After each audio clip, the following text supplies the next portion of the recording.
Welcome to the Retirement Made Easy podcast, a show created to be your go-to source for straightforward retirement advice.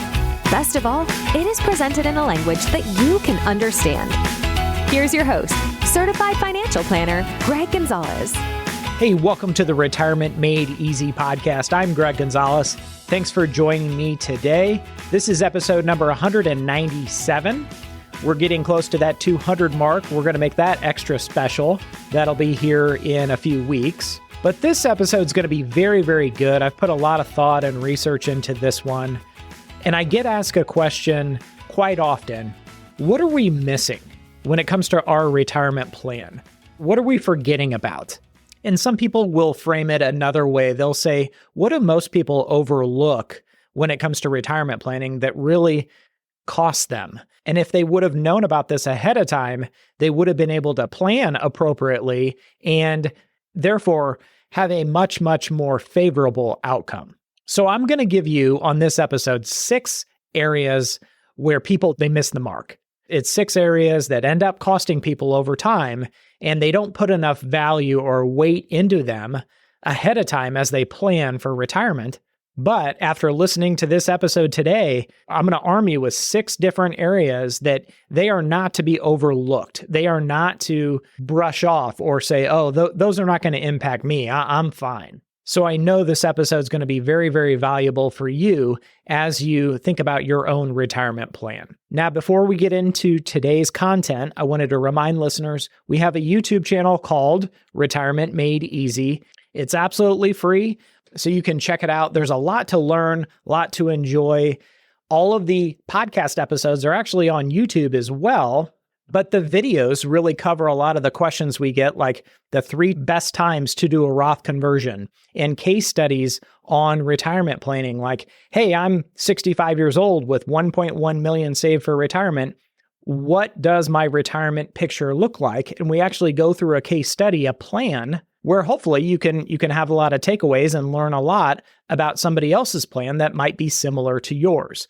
We talk about taxes on your Social Security benefit. We have a video on 401k secrets and Roth IRA secrets. And probably the most popular video on our YouTube channel is the withdrawal strategy video, the decumulation phase. That has the most views probably by far. So check it out, Retirement Made Easy YouTube channel. And if you haven't already, if you're a new listener, go to our website, retirestrongfa.com. You can download all of our free resources that we make available to listeners.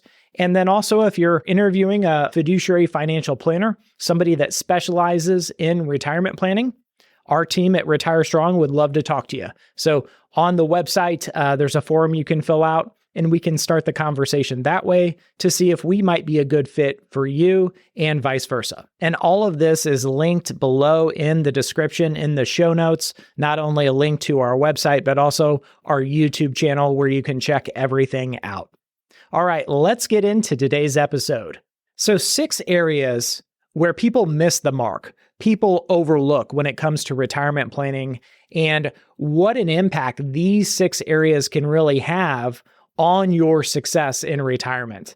Like I said, you might be overlooking just 1 or 2, but over the years, working with people 50 and over to help them plan for a successful retirement, that's all we have done at Retire Strong. These are the 6 areas, and we're going to go through each one of them that people overlook, they miss the mark, and it ends up costing them in the long run. And it's really hard to do these in any particular order. Oh, the first one has the most significance because they can all end up costing you just in different ways. So these are not in any particular order. They really, really all need to be considered in your retirement plan. So let's get started. The first one is handling large expenses in retirement.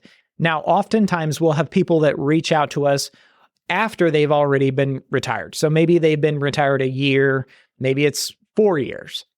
But what we typically find is that these big expenses, and let me give you some examples.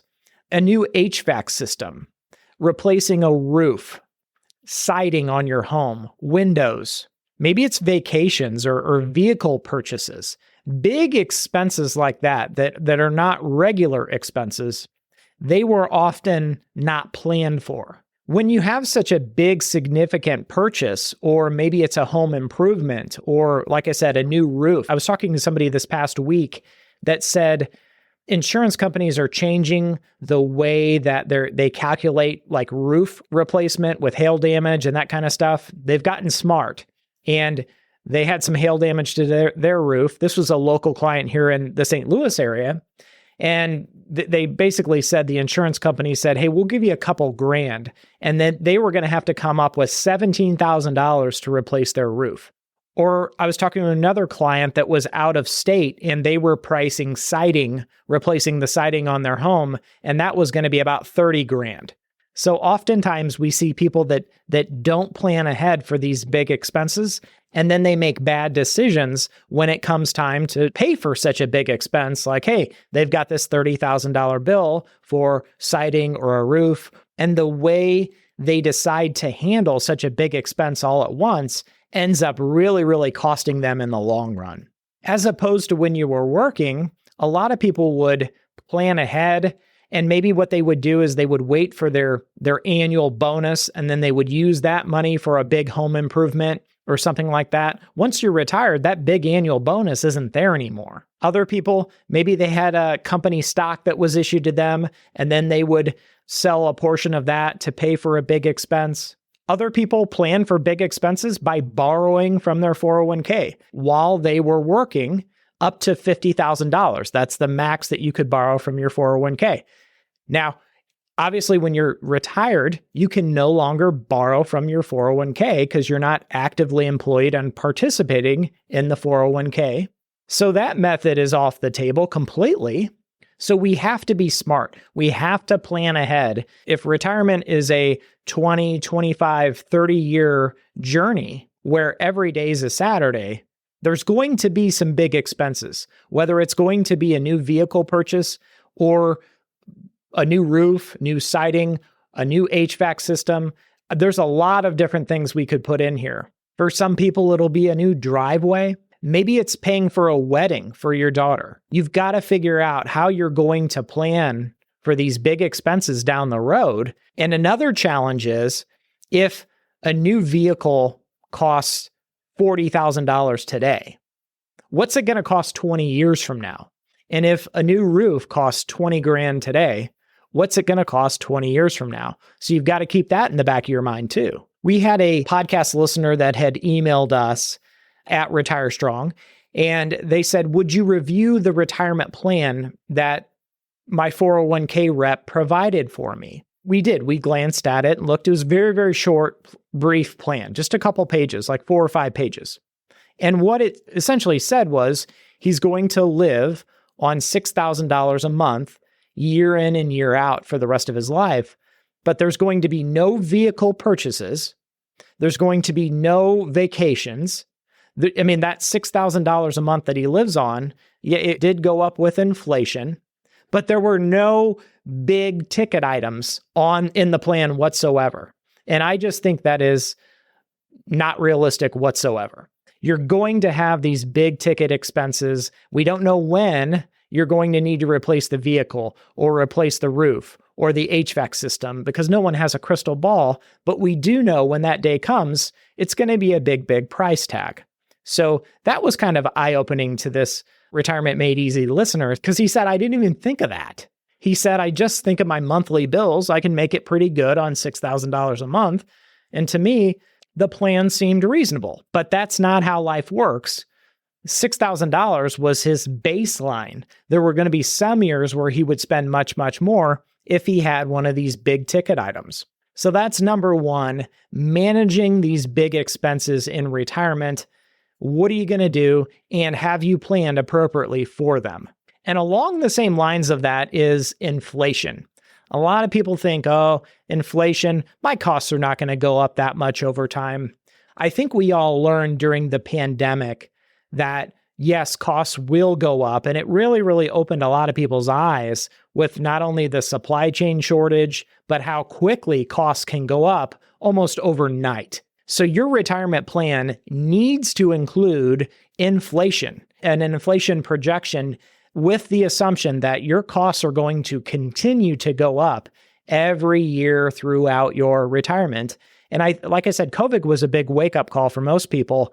I remember pre-COVID, like 6 months prior to that, we were having some issues with our water heater. It was an old water heater, and the appliance company said, well, we'll fix it, but at some point you're going to need to replace this thing. So we kind of put a Band-Aid on it. They gave us a price tag for the water heater, the complete replacement of it. Well, wouldn't you know it, less than a year after the pandemic, the water heater went out and we needed it completely replaced. And so we had that same company come out. And of course, that bid was no good. And the new bid for a new water heater, it went up 150%. That was how much the increase in, this probably 18 months, something like that. The difference in 18 months, the price of a new water heater installed, the old one removed, it went up 150%. Now, certainly every 18 months, you cannot expect an appliance company to increase their rates that drastically. But if we're assuming, okay, inflation averages 3% a year, well, that's 50 years worth of inflation in 18 months. Now, that's 3% simple interest for the math whizzes out there, but still, you get my drift. And we think of all of our expenses that are going to go up with the cost of living. So whether that's your cell phone bill, whether that is healthcare and health insurance, my goodness, how much those have gone up. And even the maximum out of pocket or the deductibles, they go up over time. Most people just look at the premium that they're paying and how much that increases. But your auto insurance, your homeowner's insurance, property taxes, and for those of us that do the grocery shopping in your family, you know how much groceries have gone up significantly. Or look at eating out and restaurants, how much they have increased their prices over the last few years especially. So inflation, in my eyes, doesn't get enough attention. And I'll give you one more example. And there's a lot of people out there that will buy an annuity, which is a lifetime income stream. And there's a lot of different annuities, but some of them come with a fixed lifetime income stream, which that's good. That's to have a reliable income stream. That's great. The bad news is it doesn't come with a cost of living adjustment, meaning it's a fixed amount of money for the rest of your life. So imagine you applied for a job and they said, well, we're going to give you $2,000 a month. That's what we're going to pay you. And you're never going to get a raise for the next 30 years. That would be the equivalent of a fixed lifetime income annuity. And so you want to be very, very careful. Again, talk to your fiduciary financial planner to make sure it's a good idea before you buy such a vehicle. But fixing your income going into 20, 25, 30 years of rising costs, you see the danger there, I hope. It is an uphill battle fixing your income, locking in your income when your costs are going up every single year and your paycheck remains flat. So be careful there. Now, the next area, number 3, where people miss the mark or they overlook in their retirement planning is investment performance. So if we look back the last 10 years, and if you just look big picture, the U.S. total stock market index versus the U.S. total bond market index, the stock market index has done incredibly well the last 10 years. Life is good. The U.S. total bond market index has done so-so. And I have a couple of YouTube videos on this on the Retirement Made Easy YouTube channel that you can check out where I go into more detail. But even if you owned 50% U.S. stocks and 50% U.S. bonds, the U.S. total stock market index the last 10 years has done so well that the lack of performance in U.S. bonds has been overshadowed. And the blended return has been very, very good. And I think so many people are hoping or expecting this performance, these returns that they've gotten the last 10 years to continue forever. And I think we really, really need to take a step back and say, hey, you have witnessed above average returns the last 10 years. At some point, there's going to be a setback. You are hearing in 2025, oh, the market's hitting all-time highs. And it has been. The market has been on a tear. But I think it would be unrealistic to assume that the returns that we've experienced the last 10 years repeats itself the next 10 years and the next 10 years and the next 10 years. At some point, I would anticipate there's going to be a big pullback in the market, and it's going to be a big wake-up call. And in retirement, what we see is a lot of people they don't prepare themselves mentally, emotionally, psychologically for these big downturns in the market. And they don't have a plan of how they're going to adjust their strategy to pivot in anticipation for this downturn in the market. And instead, they panic or they react in such a way that either they sell everything and get out of the market, or they react in a way that ends up costing them big time in the long run. Because when everything's flying high, when everything's good, we kind of just expect that to continue. Or a lot of people do anyway. So realistically, in conclusion, I don't think we can expect the last 10 years of market growth to repeat itself for the next 10 years. And that's where people miss the mark. They look back and they say, gosh, if you look at the returns we've experienced over the last few years, as long as this stays the course and this continues, we're going to be in great shape in retirement. They don't consider, hey, what if it goes the other direction? What's our retirement really going to look like here? And that's why you need a strategy to prepare yourself for that, so you don't end up making decisions in haste. There's an old saying, it was a quote by JFK. I believe it's, the time to prepare the roof is when the sun is shining. What a great quote. And I think that can be used in this scenario. So don't wait until the next market crash to come up with an investment strategy for your retirement.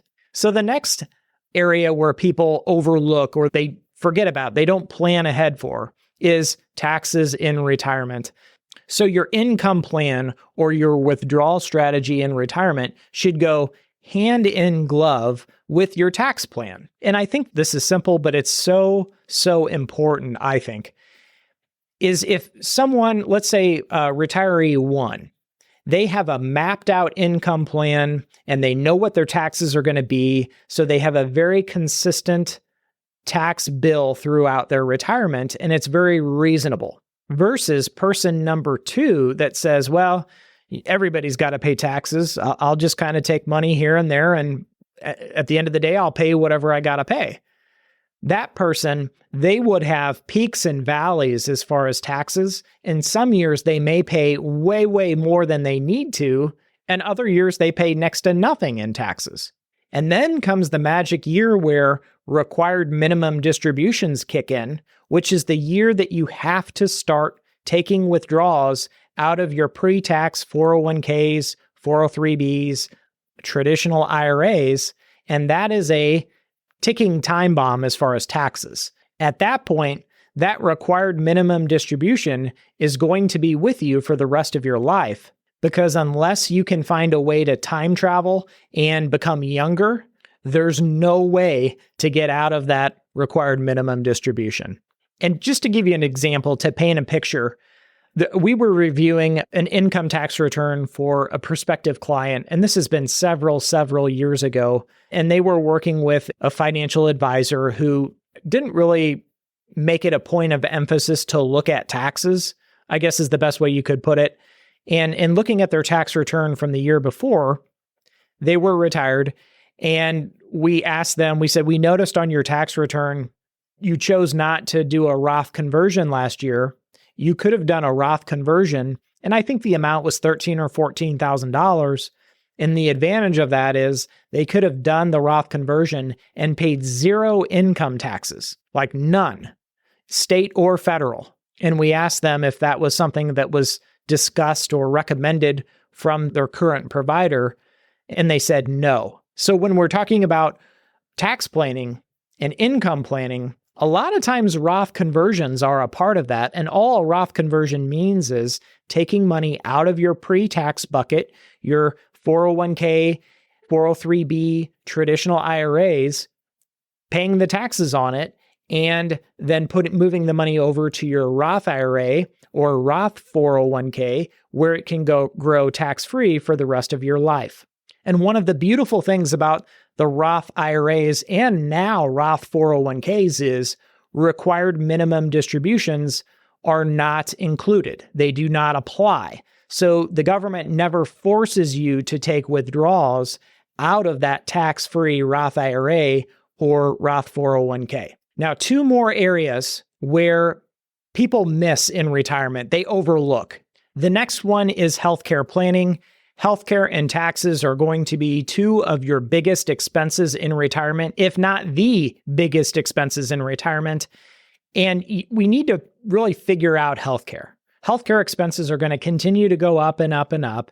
And your healthcare in retirement, whether it's pre-65, if you retire pre-65, or after 65 and you're on Medicare, some sort of supplement plan or advantage plan, you need to understand what your costs are going to be. Because what I find is for, I would say, the majority of people approaching retirement, they don't understand how Medicare works. They don't understand what Medicare costs or covers. They assume it's going to be very, very similar to the group coverage, meaning their employer's health insurance coverage that they've been accustomed to while they were working. And that is so far from the truth. I've heard people say, well, they've been paying into Medicare for all these years. Medicare should be free. Again, that is not the case, unfortunately. Medicare has different parts to it, so you've got to understand the different parts and how they work together. The different choices you have as far as which plan to select. Some of those plans include dental and vision, and others don't. If you pick certain plans, you'd have to pay out of pocket for the dental and vision expenses. Let's say you had a $9,000 dental expense in retirement that wasn't covered. How are you going to pay for that? That goes back to the large expenses in retirement and trying to develop a retirement plan that will adapt and kind of expect these large expenses to pop up here and there. And here's the thing about those large expenses. If your life is like mine, when it rains, it pours. So I might find that I need a new set of tires on my car, and in the same breath, my water heater goes out, and then I have a big medical expense all in the same month. It always seems to work that way. Life has a way of testing us. So how do we handle these big expenses in retirement? So don't overlook healthcare expenses in retirement. They're going to be more than you think. I can just promise you that. They're going to be more than you think. You're going to use healthcare more as you get older. When I was in my 20s, I never went to the doctor, maybe once a year. 20 years later, I'm going to the doctor. I'm getting checkups. Things aren't working as they did 20 years ago. And I can imagine when I'm in my 80s, Lord willing, I make it that long, but there'll be several doctor's appointments every month, if not maybe once a week. And then the last thing that people miss is when it comes to beneficiary planning, when it comes to titling assets correctly, whether it be a trust, whether it be just an individual name, an LLC, whatever, however you're titling assets and listing beneficiaries, who gets what. I see so many mistakes made here, and people think it'll all work out. Just a little bit of planning goes a long way. There've been, at our office, we've been working on about a half a dozen cases this year. And after there's a death, the damage has already been done. It's too late to make changes at that point. So this needs to be done ahead of time. And typically it's with our clients, it's their parents that end up forgetting to name a beneficiary or title something correctly or place an asset in a trust. And it ends up being damaging to either the surviving spouse, the surviving heirs, or charity.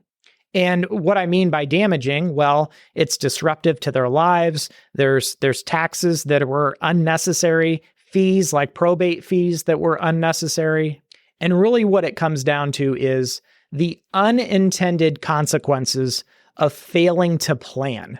And what really kind of irritates me or burns me is that these are a lot of times very, very subtle, simple changes that could have been made to address these ahead of time. and the outcome would have been so much more favorable. So the lesson here is don't overlook some simple planning when it comes to titling assets, beneficiary planning to make sure everything is ironed out. I hope this episode of the Retirement Made Easy podcast has been helpful. These are 6 different areas where people overlook, and they continuously overlook the importance of planning for them. But now that you know about them, you're not going to miss the mark and you're going to get them right. I'll see you next time, and remember, always dream big. Content in this material is for general information only and not intended to provide specific advice or recommendations for any individual. The content in this material does not necessarily reflect the views of LPL Financial. This is a hypothetical example and is not representative of any specific situation. Your results will vary. The hypothetical rates of return used do not reflect the deduction of fees and charges inherent to investing. The opinions voiced in this material are for general information only and are not intended to provide specific advice or recommendations for any individual. To determine which investments might be appropriate for you, please consult your attorney, tax advisor, or financial planner prior to investing. This is a hypothetical example and is not representative of any specific investment. Your results may vary. All performance referenced is historical and is no guarantee of future results. All indices mentioned are unmanaged and may not be invested into directly. There is no guarantee that a diversified portfolio will enhance your overall returns or outperform a non-diversified portfolio. Diversification does not protect completely against market risk. All investing involves risk, including loss of principal. No strategy assures success or protects against loss. Securities and advisory services offered through LPL Financial, a registered investment advisor, member FINRA SIPC. Traditional IRA account owners have considerations to make before performing a Roth IRA conversion. These primarily include income tax consequences on the converted amount in the year of conversion, withdrawal limitations from a Roth IRA, and income limitations for future contributions to a Roth IRA. In addition, if you are required to take a required minimum distribution, RMD, in the year you convert, you must do so before converting to a Roth IRA. This information is not intended to be a substitute for specific individualized tax advice. We suggest that you discuss your specific tax issues with a qualified tax advisor. Fixed and variable annuities are suitable for long-term investing, such as retirement investing. Gains from tax-deferred investments are taxed as ordinary income upon withdrawal. Guarantees are based on the claims paying ability of the issuing company. Withdrawals made prior to age 59.5 are subject to a 10% IRS penalty tax, and surrender charges may apply. Variable annuities are subject to market risk and may lose value. Riders are additional guarantee options that are available to an annuity or life insurance contract holder. While some riders are part of an existing contract, many others may carry additional fees, charges, and restrictions, and the policyholder should review their contract before purchasing. Traditional IRA account owners have considerations to make before performing a Roth IRA conversion. These primarily include income tax consequences on the converted amount in the year of conversion, withdrawal limitations from a Roth IRA, and income limitations for future contributions to a Roth IRA. In addition, if you are required to take a required minimum distribution, RMD, in the year you convert, you must do so before converting to a Roth IRA. This information is not intended to be a substitute for specific individualized tax advice. We suggest that you discuss your specific tax issues with a qualified tax advisor. Retire Strong Financial Advisors and LPL Financial are not endorsed by or affiliated with the United States Social Security Administration or any government agency. Retire Strong Financial Advisors and LPL Financial are not endorsed by or affiliated with the U.S. Centers for Medicare and Medicaid Services or any government agency. Thank you for listening to the show today. Check us out at our website, retirementmadeeasypodcast.com. And if you want some help from Greg, submit your questions at the bottom of the page or sign up for a 30-minute retirement coaching session with Greg. We'll see you next week.